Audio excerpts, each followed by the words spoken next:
ప్రార్థన చేద్దాం.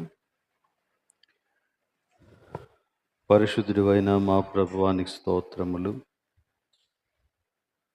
ఈరోజు మేము మరోసారి నీ సిలువను జ్ఞాపకం చేసుకొని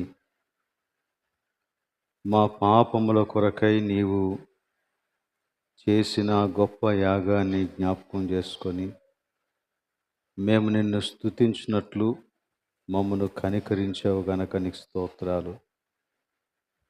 దేవా, మా పాపములను క్షమించి మమ్మను నిత్య రాజ్యానికి వారసులుగా చేశావు. నీ వాక్యము మాకు దయచేసి మా విశ్వాసమును బలపరుస్తూ ఉన్నావు. నీకు స్తోత్రములు.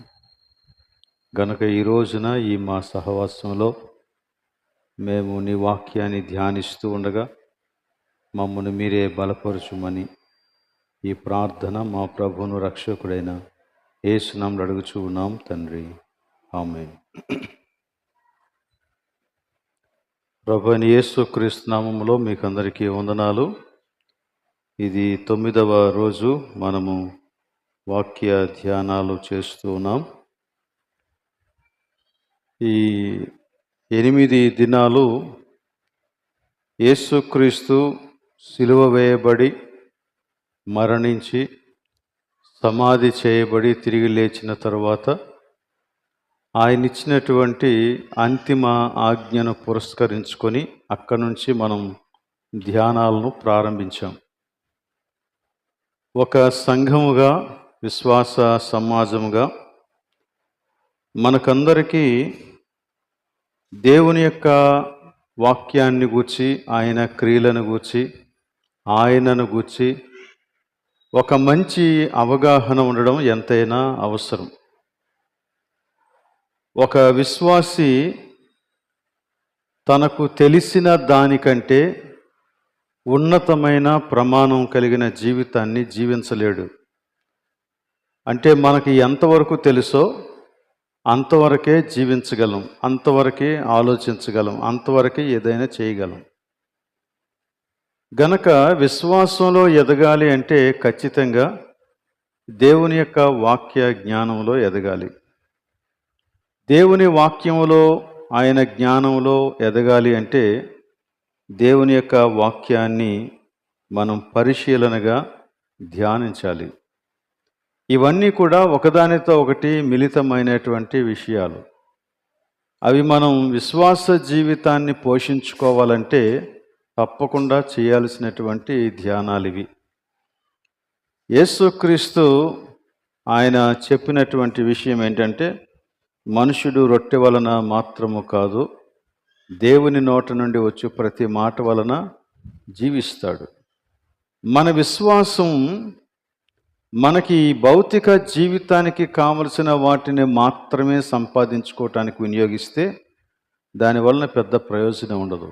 కానీ మన యొక్క విశ్వాస జీవితాన్ని బలపరుచుకుంటూ నిత్య జీవానికి సంబంధించినటువంటి ఆధ్యాత్మిక శక్తిని, జీవితాన్ని సంపాదించుకోవాలని కోరుకుంటే ఖచ్చితంగా దేవుని యొక్క వాక్యాన్ని మనం ధ్యానం చేస్తాం. సో ఈ బైబిల్ని గురించి మనం ఇప్పటికీ చాలా విషయాలు తెలుసుకున్నాం. బైబిల్ దేవుని యొక్క ప్రత్యక్షత అని మనం చాలా క్లియర్గా తెలుసుకున్నాం. దేవుడు తన వాక్యము ద్వారా మాట్లాడుతూ వచ్చాడు. గతంలో మాట్లాడాడు, ఇప్పుడు కూడా మాట్లాడుతూ ఉన్నాడు. గతంలో దేవుడు ప్రవక్తల ద్వారా మన పితరులతో మాట్లాడాడు. ఇప్పుడైతే దేవుడు తన కుమారుని ద్వారా మనతో మాట్లాడుతూ ఉన్నాడు. ఆ విధంగా దేవుడు మాట్లాడినటువంటి విషయాలే బైబిల్ అనేటువంటి సంగతిని మనం ఇంతవరకు చూసాం. ఈరోజు చదువుకున్నటువంటి 2 వాక్య భాగాలు గతంలో మనం చదివినటువంటి వాక్య భాగాలే. అయితే వాటినే ఆధారంగా చేసుకొని ఇంకొంచెం లోతుగా ఈ దేవుని యొక్క వాక్యాన్ని గూర్చినటువంటి సత్యాన్ని గ్రహించాలని నేను కోరుతూ ఉన్నాను. తిమోతి పత్రికలో, 2వ పత్రికలో 3వ అధ్యాయం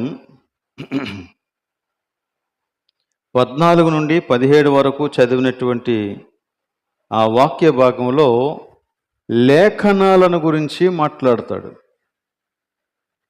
ఈ లేఖనాలను గురించి మాట్లాడినప్పుడు మొట్టమొదట వాటిని పరిశుద్ధ లేఖనాలు అన్నాడు.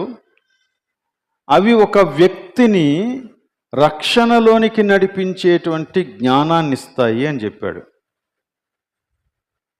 సో తిమోతికి అలాంటి ఆశీర్వాదం లభించింది. అందుకనే పౌలు తిమోతిని హెచ్చరిస్తూ, ఏ పరిశుద్ధ లేఖనాల ద్వారా అయితే నీవు రక్షణ జ్ఞానాన్ని సంపాదించుకున్నావో ఆ లేఖనాల విషయంలో నువ్వు జాగ్రత్తగా ఉండాలి అని ఆ సందర్భంలో మాట్లాడుతూ 16, 17 వచనాలని చాలా క్లియర్గా చెప్పాడు. వాటిని ఒకసారి నేను చదువుతాను. దైవజనుడు సన్నద్ధుడై ప్రతి సత్కార్యమునకు పూర్ణముగా సిద్ధపడి ఉండినట్లు దైవావేశము వలన కలిగిన ప్రతి లేఖనము ఉపదేశించుటకును, ఖండించుటకును, తప్పుదిద్దుటకును, నీతి యందు శిక్ష చేయుటకును ప్రయోజనకరమై ఉన్నది. ఇందులో 3 సంగతులు చెప్పాడు. నెంబర్ 1 ఏంటంటే, ప్రతి లేఖనము దైవావేశము వలన కలిగినది. ఆ తర్వాత 2వ విషయం ఏంటంటే, ప్రతి లేఖనము ప్రయోజనకరమైనది.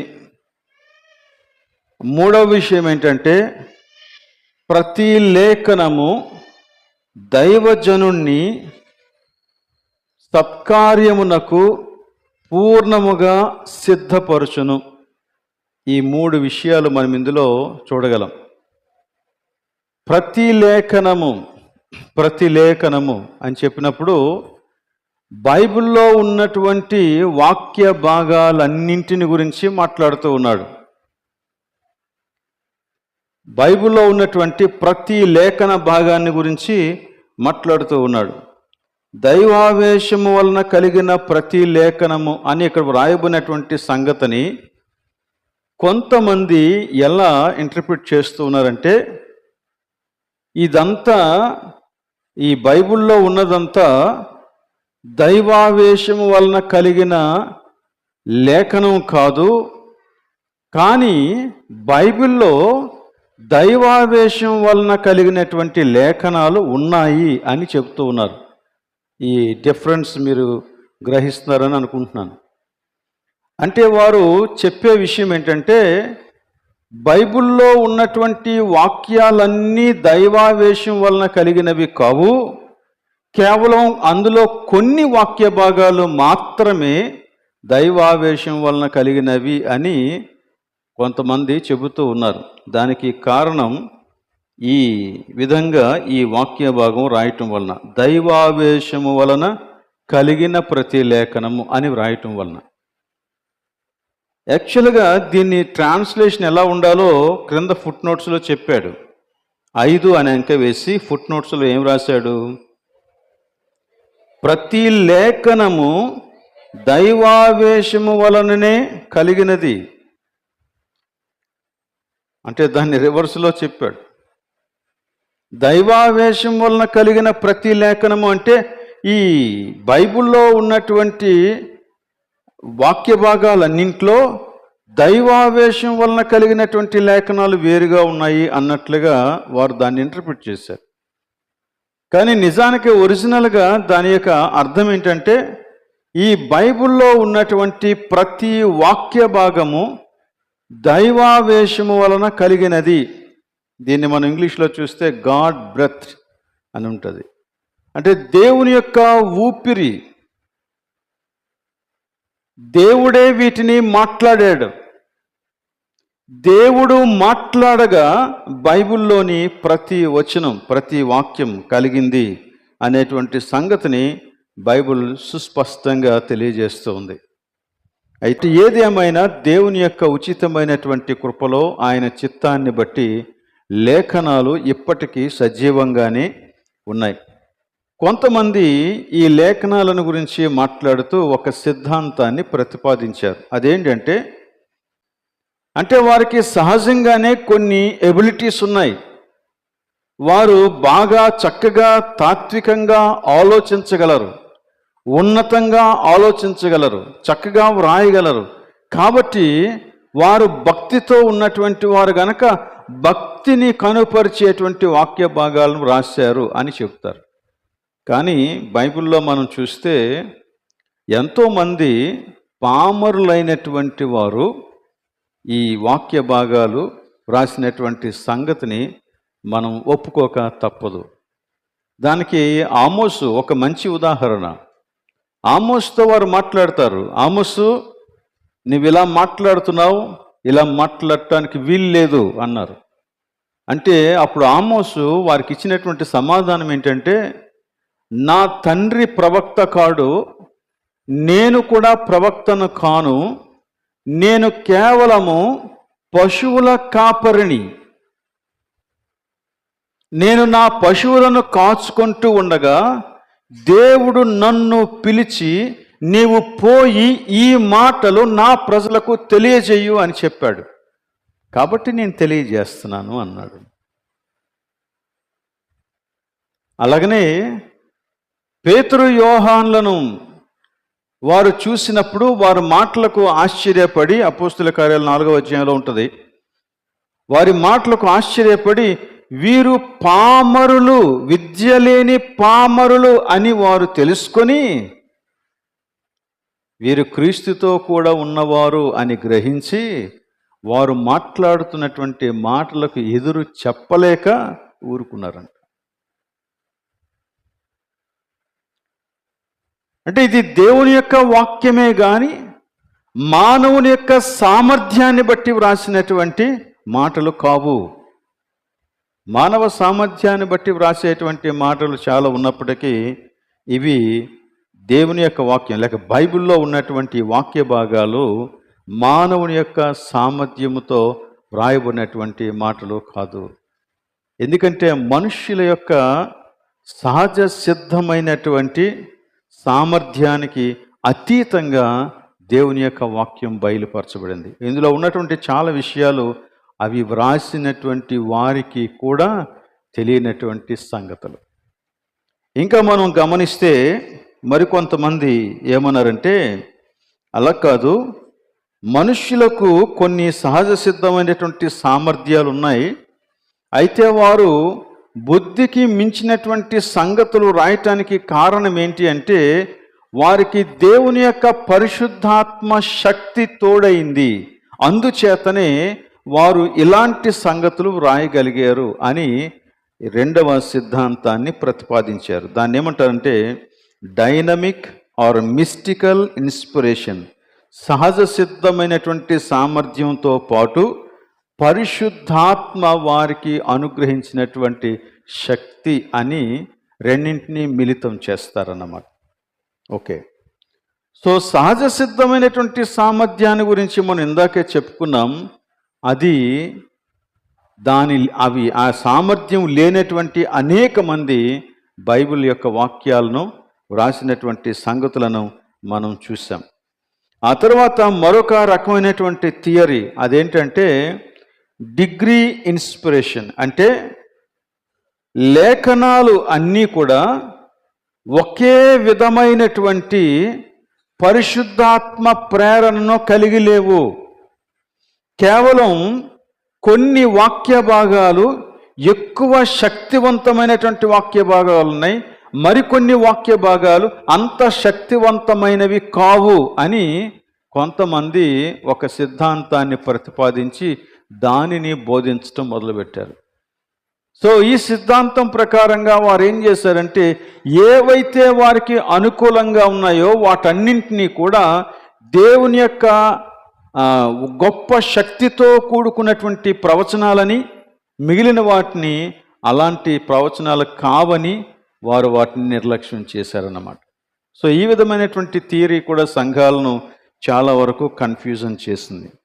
మరికొంతమంది ఇలాంటి డిగ్రీ ఇన్స్పిరేషన్ లాంటిదే ఇంకొక రకమైనటువంటిది పార్షియల్ ఇన్స్పిరేషన్. అంటే బైబిల్లో కొన్ని భాగాలు మాత్రమే దైవ ప్రేరితం, మరికొన్ని భాగాలు దైవ ప్రేరితం కాదు అన్నట్లుగా. అంటే బైబిల్లో మానవుని యొక్క ఫెయిల్యూర్స్ని గురించి వ్రాసినప్పుడు కానీ, లేక మనుషుల యొక్క అనుభవాలను గురించి వ్రాసినప్పుడు కానీ చాలామంది వాటిని హేళనగా తీసుకొని ఇదా దేవుని యొక్క వాక్యం అని ప్రశ్నించినటువంటి సందర్భాలు లేకపోలేదు. అలాంటి సందర్భాలు ఎదురవుతున్నప్పుడు చాలామంది ఏం చేశారంటే కొన్ని వాక్య భాగాలే పరిశుద్ధాత్మ ప్రేరణతో వ్రాయబడినవి, కొన్ని కావు అన్నట్లుగా చెప్పారు. కానీ అది నిజం కాదు. బైబిల్ ఏంటంటే మానవుని యొక్క ఫెయిల్యూర్స్ని కూడా యథార్థంగా వ్రాసింది. అయితే మానవుని యొక్క సామర్థ్యాలకు లేక మానవుని యొక్క ఫెయిల్యూర్స్కి వీటన్నింటిలోనూ కూడా దేవుడు స్పందించినటువంటి విధానాన్ని మనం గ్రహించగలిగితే అప్పుడు మనకి అది దైవ ప్రేరితమా కాదా అనేటువంటి సంగతి మనకి అర్థమవుతుంది. సో కాబట్టి పాత నిబంధనలో కానీ క్రొత్త నిబంధనలో కానీ అసలు విషయం ఏంటంటే దేవుడు తనను తాను బయలుపరుచుకున్నాడు. ఆయన ఎలాంటి వాడో, ఆయన లక్షణాలేంటో, ఆయన ఏం చేస్తాడో, ఏం చెయ్యగలడో, ఆయన ఇచ్చినటువంటి ఆజ్ఞల యొక్క గొప్పతనం ఏంటో, అలాగనే మనుషులకు ఆయన ఇచ్చినటువంటి స్పందన ఏంటో, వారి యొక్క బాధలో కానీ, వారి శ్రమలో కానీ, వారి యొక్క వైఫల్యంలో కానీ దేవుడు వారిని ఎలా బలపరిచాడో ఈ విషయాలన్నీ కూడా బైబిల్లో స్పష్టంగా మనకి తెలియపరచబడతాయి. సో అంచేత ఇందులో ఉన్నటువంటి కొన్ని వాక్య భాగాలు దైవ ప్రేరితం, మరికొన్ని వాక్య భాగాలు దైవ ప్రేరితం కాదు అనటానికి లేనేలేదు. కాబట్టి పాక్షిక ప్రేరణ సిద్ధాంతం మనం నమ్మం. అయితే మరికొంతమంది ఇంకా ముందుకు వెళ్ళి మరొక మాట చెప్పారు. అదేంటంటే బైబిల్ అంతా కూడా మనుషులే వ్రాశారు, దేవుడు వారికి కొన్ని కాన్సెప్ట్స్ ఇచ్చాడు, కొన్ని భావాలు, దేవుని యొక్క భావజాలాన్ని దేవుడు మనుషులకు దయచేశాడు. అంటే వారికి ఒక ఐడియాని ఇచ్చారు, ఒక ఆలోచన దయచేశాడు. ఆ కాన్సెప్ట్ని ఆధారంగా చేసుకొని మనుష్యులు వారి యొక్క సామర్థ్యం కొలది ఈ మాటలన్నీ వ్రాశారు అని కొంతమంది చెప్పారన్నమాట. యాక్చువల్గా మనం దానిని కూడా అంగీకరించాం. కారణం ఏంటంటే దేవుడు కేవలం కొన్ని థాట్స్ మాత్రమే ఇచ్చినటువంటి వాడు కాడు, మాటలు కూడా దయచేశాడు. ఈ మధ్య మేము మా ఫ్యామిలీ ప్రేయర్లో యెహెజ్కేలు గ్రంథాన్ని చదువుతున్నాం. ఈ యెహెజ్కేలు గ్రంథాన్ని మీరు చదువుతూ ఉంటే యెహెజ్కేలుకి దేవుడు మాటలు ఇచ్చాడు, అలాగనే ఆ మాటలు ఎలా ప్రజెంట్ చేయాలో చెప్పాడు. అలానే కొన్నిసార్లు నువ్వు డ్రాయింగ్ వేయి అని పలక మీద ఇలాగ డ్రాయింగ్ వేయి అని ఆ డ్రాయింగ్ ఎలా వేయాలో కూడా ఆ వ్యక్తికి చూపించాడు. ఆ డ్రాయింగ్ వేసిన తర్వాత దాన్ని ఎక్కడ పెట్టాలి, దాని మీద నీ దృష్టిని ఎలా నిలపాలి, అది ప్రజల యొక్క దృష్టిని ఎక్కడ ఏ విధంగా ఆకర్షించాలి అనే సంగతులను గురించి కూడా చెప్పాడు. మరికొన్ని సందర్భాలలో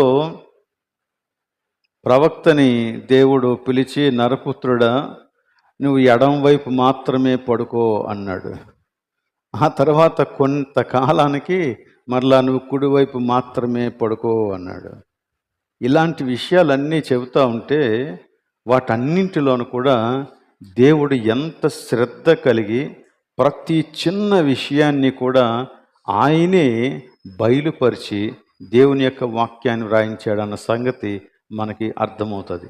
కేవలం ఆయన భావజాలాన్ని మాత్రమే అందించలేదు, ఆ భావజాలాన్ని వ్యక్తీకరించడానికి కావలసిన మాటల్ని కూడా దయచేశాడు అనే విషయం మనం అర్థం చేసుకోవాలి.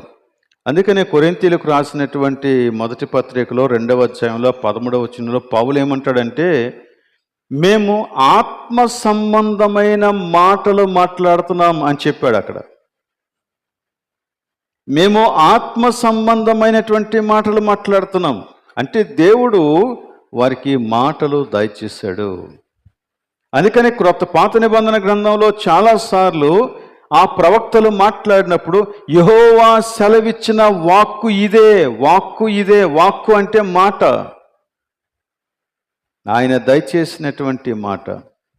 యేసుక్రీస్తు అన్నాడు, ఆకాశము భూమి గతించిపోవును కానీ ఆయన మాటలలో ఒక పొల్లు కూడా గతించిపోదు. అది నెరవేరుతుంది అంతే.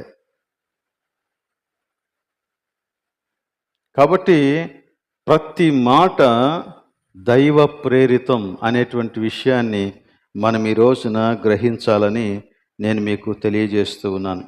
ఇంకా కొంతమంది థియాలజియన్స్ కొంచెం క్రిటికల్గా ఆలోచించి వారు కొన్ని సిద్ధాంతాలను ప్రవేశపెట్టారు. కానీ అవన్నీ నేను మీకు ఇప్పుడు చెప్పాలని అనుకోవట్లేదు. ఎందుకంటే అంత క్రిటికల్గా మనం ఆలోచించాల్సిన పని లేదు. ప్లెయిన్గా మనం అర్థం చేసుకోవాల్సింది ఏంటంటే ఇది దేవుని వాక్యం. ఇందులో ప్రతి మాట దేవుని వాక్యమే.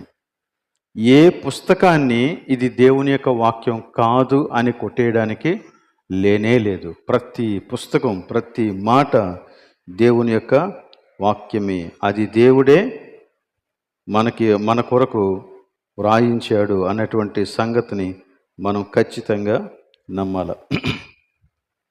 అయితే ఈ ప్రేరణ ఎలా జరిగింది అనేటువంటి సంగతికి ఈ వచన భాగాలు, ఇందాక మనం చదువుకున్నటువంటి వచనాలు చాలా క్లియర్గా తెలియజేస్తూ ఉన్నాయి. చూడండి, ఇక్కడ ప్రతి లేఖనము దైవావేశము వలన కలిగినది అని చెప్పాడు.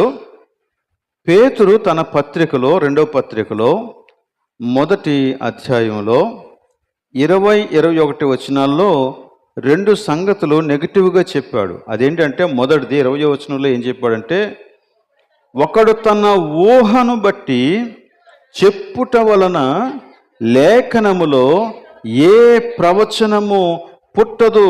లేఖనములో ఏ ప్రవచనము అంటే లేఖనాలలో ఉన్నటువంటి సందేశాన్ని గురించి మాట్లాడుతూ ఉన్నాడు. దేవుని యొక్క సందేశాన్ని గురించి మాట్లాడుతూ ఉన్నాడు.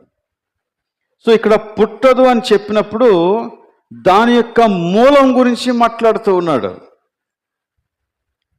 అంటే దేవుని యొక్క వాక్యము మనుష్యుని యొక్క ఆలోచనలో పుట్టినటువంటిది కాదు అని క్లియర్గా అక్కడ స్టేట్మెంట్ చేశాడు. ఇంకొక స్టేట్మెంట్ కూడా 21వ వచనంలో చేశాడు. ఏలయనగా ప్రవచనము అనగా దేవుని యొక్క సందేశము ఎప్పుడును మనుష్యుని ఇచ్చను బట్టి కలుగలేదు. మనుషుని ఇచ్చను బట్టి కలుగలేదు అంటే మనుషుని యొక్క ఇచ్చ అంటే ఇక్కడ యాక్చువల్గా విల్ గురించి మాట్లాడుతూ ఉన్నాడు. మనుషుని యొక్క కోరికను బట్టి కలగలేదు, లేక మనిషి అనుకున్నాడు కాబట్టి వ్రాయలేదు. మనిషి యొక్క ఇష్టాన్ని బట్టి దేవుని యొక్క వాక్యము పుట్టలేదు. ఇది దేవుని యొక్క మాట. కానీ ఏమన్నాడు, మనుష్యులు పరిశుద్ధాత్మ వలన ప్రేరేపింపబడిన వారై దేవుని మూలముగా పలికిరి. అంటే దేవుడు మాట్లాడుతూ ఉన్నాడు గనక వీరు మాట్లాడారు. దేవుడు చెప్పాడు గనక వీరు వాటిని తెలియజేయగలిగారు. దేవుడు వ్రాయమన్నాడు గనక వారు వ్రాశారు, అంతే. సో ప్రతిదీ దేవునిని బట్టి కలిగినటువంటి వాక్యము అనేటువంటి సంగతిని మనం క్లియర్గా తెలుసుకోవాలి. అందుకే హెబ్రీ పత్రికలో ఆ మాట చెప్పాడు, దేవుడు మాట్లాడెను. పాత నిబంధన గ్రంథంలో దేవుడు ప్రవక్తల ద్వారా మాట్లాడెను. క్రొత్త నిబంధన గ్రంథంలో దేవుడు తన కుమారుని ద్వారా మాట్లాడెను. దేవుడు మాట్లాడినటువంటి ఈ బైబిల్ గ్రంథాన్ని ఒక వ్యక్తి చదువుతూ ఉన్నప్పుడు అతడు దేవుని స్వరాన్ని వింటాడు. ఇదే దేవుని యొక్క స్వరము, ఇదే దేవుని యొక్క స్వరము, ఇదే దేవుని యొక్క మాట. కానీ చాలామంది విశ్వాసులు ఈ దేవుని వాక్యాన్ని చదువుతారు కానీ ఇందులో ఉన్నటువంటి దేవుని యొక్క స్వరాన్ని వినకుండా ఇది మూసేసి మరలా ప్రత్యేకంగా దేవుడు ఎక్కడి నుంచో స్వరాన్ని వినిపించాలని ఎదురు చూస్తారు.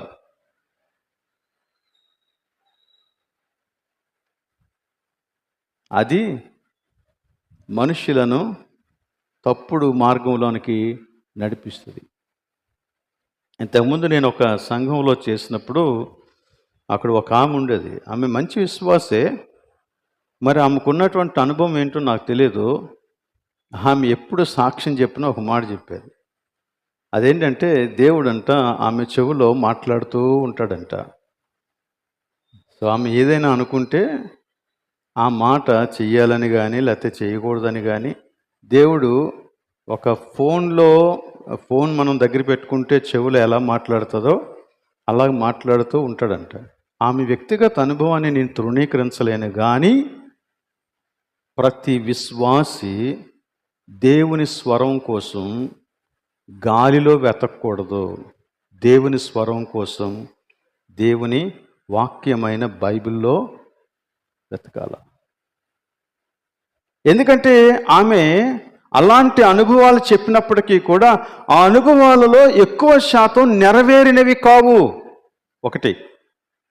రెండవది, ఆమె ఆ యొక్క స్వరాన్ని బట్టి ఏవో కొన్ని కార్యక్రమాలు చేశారు, కానీ ఆమె యొక్క కుటుంబాన్ని ఆమె రక్షించుకోలేకపోయింది చాలా విధాలుగా. అదే దేవుని యొక్క వాక్యం మీద ఆధారపడి ఉంటే వేరుగా ఉండేది.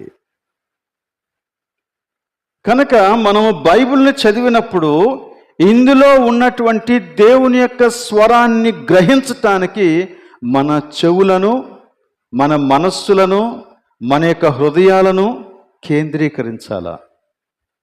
ఇందులో ఉన్నటువంటి దేవుని యొక్క స్వరాన్ని నువ్వు వినటానికి ప్రయత్నం చేయకుండా బయట నుంచి వినటానికి ప్రయత్నం చేస్తే కొన్నిసార్లు అపవాది దానిని అవకాశంగా తీసుకుంటాడు. ఏదైనా వనంలో జరిగినటువంటి సంగతి అదే. దేవుడు ఒక మాట చెప్పాడు, నువ్వు తినద్దు అని. ఆ మాటకి స్టిక్ అయి ఉంటే ఇంత ఘోరమైన ప్రమాదం జరిగి ఉండేది కాదు. దేవుడు ఏ మాటనైతే ఇచ్చాడో ఆ మాట మాత్రమే పట్టుకొని ఉంటే చాలా బాగుండేది. కానీ వీరెప్పుడైతే అపవాది యొక్క స్వరానికి లొంగారో అప్పుడు కథంతా మారిపోయింది. ఈ రోజున కూడా విశ్వాసులంగా దేవుడు మనకిచ్చినటువంటి ఈ వాక్యం బైబిల్, దీనిని మనం ఖచ్చితంగా చదివి దానిని గ్రహించాలి. నేను ఇంచుమించు ఇప్పుడు దగ్గర 40 సంవత్సరాలుగా పరిచర్యలో ఉన్నాను. ఈ పరిచర్య అంతట్లో నేను తెలుసుకున్న ఒక సత్యం ఏంటంటే, నేను ఎన్ని ప్రసంగాలు చేయాలా, లేక ఒక్కొక్క ప్రసంగానికి ఎంత నైపుణ్యత కావాలి అనేటువంటి విషయాల కంటే అది ఒక వ్యక్తిని బలపరచలేదు, కానీ ఒక విశ్వాసిని దేవుని వాక్యం దగ్గరకు తీసుకొని వచ్చి కూర్చోబెట్టడమే నా పరిచర్య అని నాకు అర్థమైందండి. ఓకే, నేను చెబుతాను, దేవుని యొక్క వాక్యాన్ని బోధిస్తాను, రకరకాలైనటువంటి పరిచర్యలు చేస్తాను, అది దేవుడు నాకు ఇచ్చినటువంటి పిలిపే. కానీ వీటన్నింటి ద్వారా జరగవలసినటువంటి కార్యం ఏంటంటే, ఒక వ్యక్తి డైరెక్ట్గా దేవుని వాక్యం దగ్గర కూర్చొని దానిని నేర్చుకునేటువంటి స్థితికి తీసుకురావాల. అదే నా పరిచర్య అని నాకు అర్థమైంది. ఇది జరగకపోతే మనం ఎంత వాక్యం బోధించినా, ఎన్ని రకాలుగా కూడికలు నేర్పినా ఒక విశ్వాసి జారిపోయే ప్రమాదం చాలా ఎక్కువగా ఉంది. అందుకని నీవుగా వ్యక్తిగతంగా బైబిల్ దగ్గర కూర్చొని దేవుని యొక్క స్వరాన్ని వినడాన్ని నేర్చుకోవాలా. ఎందుకంటే ప్రతి మాట దేవుని దగ్గర నుండి వస్తుంది, ప్రతి మాట దేవుని యొక్క హృదయంలో నుండి వస్తుంది, ప్రతి మాట దేవుని చిత్తాన్ని నీకు నేర్పిస్తూ ఉంది. ఆ చిత్తం తెలుసుకోవాలంటే మనుషుల దగ్గరికి పరిగెత్తొద్దు. మనుషుల దగ్గరికి పరిగెత్తొద్దు. పాపులారిటీ ఉన్నటువంటి సేవకుల దగ్గరికి అసలే పరిగెత్తొద్దు. నువ్వు నిజంగా దేవుని చిత్తాన్ని తెలుసుకోవాలనుకుంటే దేవుని వాక్యం దగ్గర కూర్చొని దానిని ధ్యానం చేయి, నీకు తెలుస్తుంది సత్యం. దీని ద్వారా జీవితం మారిపోతుంది, నీ ఆలోచన విధానం మారిపోతుంది. దేవుడు చేసేటువంటి ఆ గొప్ప మేలుని నువ్వు అనుభవించగలుగుతావు. అయితే దేవుడు తన యొక్క సేవకులను ఈ వాక్యాన్ని వ్రాయటానికి ఎలా వినియోగించుకున్నాడు అనేది నిజంగా ఒక అద్భుతమని చెప్పాలి. ఎందుకంటే ప్రతి వ్యక్తికి ఒక వ్యక్తిత్వం ఉంది. ప్రతి వ్యక్తి యొక్క జీవితంలో ఒక రకరకాలైనటువంటి అనుభవాలు ఉన్నాయి. ప్రతి వ్యక్తికి ఒక భాష ఉంది. ప్రతి వ్యక్తికి తాను తన యొక్క భావజాలాన్ని ఎక్స్ప్రెస్ చేయటానికి కావలసినటువంటి పదజాలం ఉంది. ప్రతి వ్యక్తికి వారి యొక్క స్వంత మనోభావాలు ఉన్నాయి. వీటన్నింటినీ దేవుడు వినియోగించుకున్నాడు. ఒక ప్రవక్తను దేవుడు తన యొక్క వాక్యము రాయటానికి వినియోగిస్తే ఆ ప్రవక్తకు ఉన్నటువంటి వ్యక్తిత్వం కానీ, ఆ ప్రవక్త యొక్క అనుభవాలు కానీ, ఆ ప్రవక్త యొక్క భాష కానీ, ఆ ప్రవక్త యొక్క పదజాలం కానీ, నేర్పు కానీ, మనోభావాలు కానీ, ఇవన్నీ కూడా దేవుని యొక్క పరిశుద్ధాత్మ ఆధీనంలోనికి వచ్చాయి. వారు వారి వ్యక్తిత్వాన్ని కోల్పోలేదు, వారి భాషను కోల్పోలేదు, వారి యొక్క మనోభావాలను కోల్పోలేదు, వారి యొక్క అనుభవాలని మర్చిపోలేదు. కానీ వాటన్నింటిలో దేవుని యొక్క స్వరాన్ని వారు తెలుసుకోగలిగారు. దాన్నే వ్రాశారు. ప్రతి మాట దేవుడు వారికి బోధించాడు. అందుకే దీన్ని దైవావేశం వలన కలిగినటువంటి వాక్యము అని అన్నారు. దీనికి ఒక మంచి ఉదాహరణ ఇర్మియా కనబడతాడు. ఇర్మియా గ్రంథంలో 1వ అధ్యాయంలో ఇర్మియా యొక్క పిలుపును గూర్చినటువంటి సంగతి ఉంటుంది. ఇర్మియా గ్రంథం 1వ అధ్యాయం 4-5 వచనాలు. యెహోవా వాక్కు నాకు ప్రత్యక్షమై ఇలాగు సెలవిచ్చాను, గర్భములో నేను నిన్ను రూపింపక మునిపే నిన్నెరిగితిని, నీవు గర్భము నుండి బయలుపడక మునిపే నేను నిన్ను ప్రతిష్ఠించి తిని, జనములకు ప్రవక్తగా నిన్ను నియమించి తిని. నాకు వ్యక్తిగతంగా నేను దేవుని యొక్క సేవకు సమర్పించుకునేటప్పుడు కొంచెం సందిగ్ధావస్థలో ఉన్నప్పుడు ఈ వాక్యము నన్ను చాలా బలపరిచిందని చెప్పాలి. ఎందుకంటే ఈ వాక్యము ద్వారానే నువ్వు దేవుని యొక్క సేవకు పిలువబడ్డావు అనేటువంటి కన్ఫర్మేషన్ నాకు కలిగింది. నా హృదయంలో ఒక నిశ్చయత కలిగింది. అయితే ఇర్మియా దేవుని యొక్క సేవకు పిలువబడినప్పుడు ప్రభువు ఇర్మియాతో మాట్లాడిన మాట ఏంటంటే, నువ్వు గర్భములో రూపింపక మునిపే నిన్ను ప్రతిష్ఠించాను అని అంటే, దానికి జవాబుగా ఇర్మియా ఏమన్నాడో చూడండి. అందుకు, అయ్యో ప్రభువుకు యెహోవా చిత్తగించుము, నేను బాలుడనే, మాట్లాడుటకు నాకు శక్తి చాలదు అని నేను అనగా, దేవుడు పిలిచాడు ఇర్మియాని. ఇర్మియా దేని గురించి ఆలోచించాడు?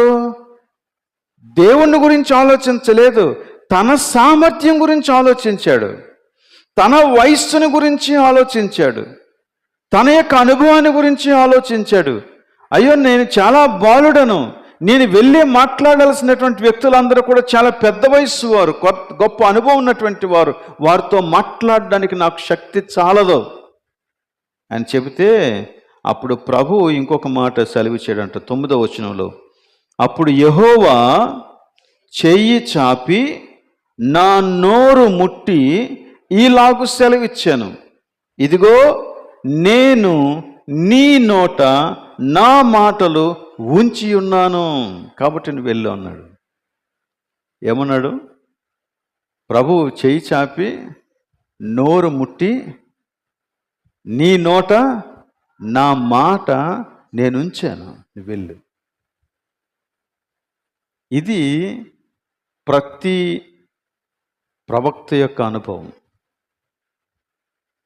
ప్రతి బైబిల్ని వ్రాసినటువంటి ప్రతి గ్రంథకర్త యొక్క అనుభవం, ఇది మనం ఊహించటానికి లేక తెలుసుకోవటానికి కొంచెం అతీతమైందే. దాన్ని మనం పూర్తిగా గ్రహించలేం అది ఎలా జరిగిందో. వారు మెలకువగానే ఉన్నారు. వారికి తెలియని ఒక స్థితిలోనికి వారు కొనిపోబడలేదు. వారు మెలకువగానే ఉన్నారు. వారు ఏం మాట్లాడుతున్నారో, ఎవరితో మాట్లాడుతున్నారో, ఎక్కడ సంచరిస్తూ ఉన్నారో ఇవన్నీ వారికి తెలుసు. వారు కుటుంబాలతో వారి యొక్క సంసారాన్ని చేసినటువంటి వారే అయినప్పటికీ కూడా దేవుని యొక్క మాట వారికి నేరుగా వచ్చింది. అలా వచ్చినటువంటి మాటలే ఇదిగో దేవుని యొక్క గ్రంథంలో వ్రాయబడ్డాయి. ఇర్మియాతో దేవుడు సెలవిచ్చిన మాట, నీ నోట నా మాట ఉంచాను. నేను యెషయాతో కూడా అదే మాట్లాడతాడు కదా, నేను నీ పెదవులకు నేను తాకాను గనక నువ్వు పరిశుద్ధుడవు, ఇదిగో నీ నోట నా మాట ఉంచాను, వెళ్ళు. ఈ విధంగా దేవుడు తన యొక్క వాక్యాన్ని మనకు అనుగ్రహించాడు. సో ఈ బైబిల్లో ఉన్నటువంటి 66 పుస్తకాల్లో ఉన్నదేంటో నిన్నటి దినాన్న మనం చూసాం. ఈ 66 పుస్తకాల దేవుని యొక్క వాక్యాన్ని ఆది సంఘం వారు అంగీకరించారు.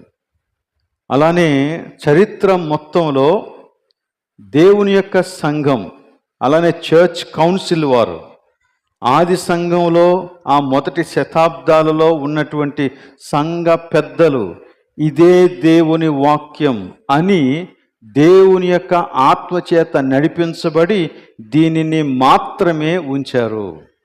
మిగిలినవన్నీ కూడా తీసేశారు. కేవలం దేవుని యొక్క వాక్యం. సో దేవుడు అంత చక్కగా ఈ వాక్యాన్ని మనకి అనుగ్రహించాడు. కాబట్టి దీనిని ఏమాత్రం కూడా మనం డౌట్ చేయాల్సిన పని లేదు. ఇక్కడ గ్రంథకర్తల గురించి మాట్లాడినప్పుడు చాలాసార్లు ఇది పౌలు యొక్క అభిప్రాయం అండి, లేక ఇది పేతురు యొక్క అభిప్రాయం అండి, లేక ఇది అప్పుడు ఉన్నటువంటి వారికి పౌలు వ్రాసినటువంటి అభిప్రాయం అండి అని చెప్పి కొన్ని మాటల్ని తేలిక చేసేస్తాం మనం దేవుని యొక్క వాక్యంలో. కానీ దేవుని యొక్క వాక్యంలో ఉన్నటువంటి ప్రతి మాట దేవుని యొక్క మాటే అనేటువంటి విషయాన్ని మనం గుర్తించాలి. తేలిక చేయొద్దు. ప్రతి మాట దేవుని యొక్క మాటే. దానిని వీరు మనకి తెలియపరిచారు. కాబట్టి ఇది పౌలు మాట, ఇది పేతురు మాట, ఇది ఇంకొకరి మాట అని మనం చెప్పలేం. ఇది దేవుని మాట అని మనం చెప్పాలి. ఉదాహరణకి గురుత్వాకర్షణ సిద్ధాంతాన్ని కనుగొన్న వ్యక్తి ఎవరండి? న్యూటన్. అంటే అప్పటి వరకు గురుత్వాకర్షణ లేదా? ఉంది. మరి న్యూటన్ చేసింది ఏంటి?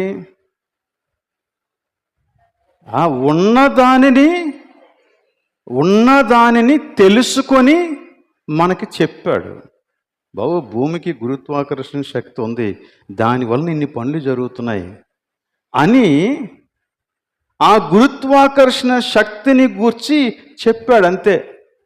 సో న్యూటన్ గురుత్వాకర్షణ శక్తిని గురించి చెప్పాడు కాబట్టి న్యూటన్ చెప్పినప్పటి నుంచే గురుత్వాకర్షణ శక్తి ఉంది అంటే మనం తప్పు చేస్తున్నాం. అలాగనే పౌలు చెప్పాడు కాబట్టి ఆ పౌలు దగ్గర నుంచే ఆ దేవుని వాక్యం వచ్చింది అని అనకూడదు. దేవుడు మాట్లాడాడు కాబట్టి పౌలు మాట్లాడాడు. దేవుడు గురుత్వాకర్షణ శక్తిని ఉంచాడు కాబట్టి న్యూటన్ చెప్పాడు. దేవుని వాక్యాన్ని గురించి మనకు ఉండాల్సినటువంటి అవగాహన అలాంటిది. సో దేవుని యొక్క వాక్యము ప్రవక్తలు పలికారు, కానీ అది ప్రవక్తల దగ్గర ప్రారంభం కాలేదు. అది దేవుని మూలముగా వారు పలికినటువంటి వాక్యమని మనం గ్రహించాలి. దేవుడు మనుష్యులను రేపి వారే తన వాక్యమును రాయాలని వారి ఊహకు ఇచ్చకు వదిలేలేదు. కేవలం దేవుడు వారికి దేవుని యొక్క వాక్యాన్ని ఇచ్చి ఆ విధంగా వారు రాయాలని దేవుడు కోరుకున్నాడు. అలానే కొన్నిసార్లు కొంతమంది కొన్ని వింత ప్రశ్నలు కూడా వేస్తారు. ఉదాహరణకి యెహోషువ కాలంలో ఒక సంగతి జరిగింది. అమాలేకీయులతో యుద్ధం వచ్చింది. అమాలేకీయులు మొట్టమొదట ఇశ్రాయేలీయులను అడ్డగించారు. సో లోయలో యెహోషువ తన సైన్యంతో యుద్ధం చేస్తున్నాడు. కొండ మీదేమో మోషే గారు ప్రార్థన చేస్తున్నారు. అప్పుడు యెహోషువ ఒక ప్రార్థన చేశాడు, ఈ సూర్యుడు ఆగిపోవాలి అని.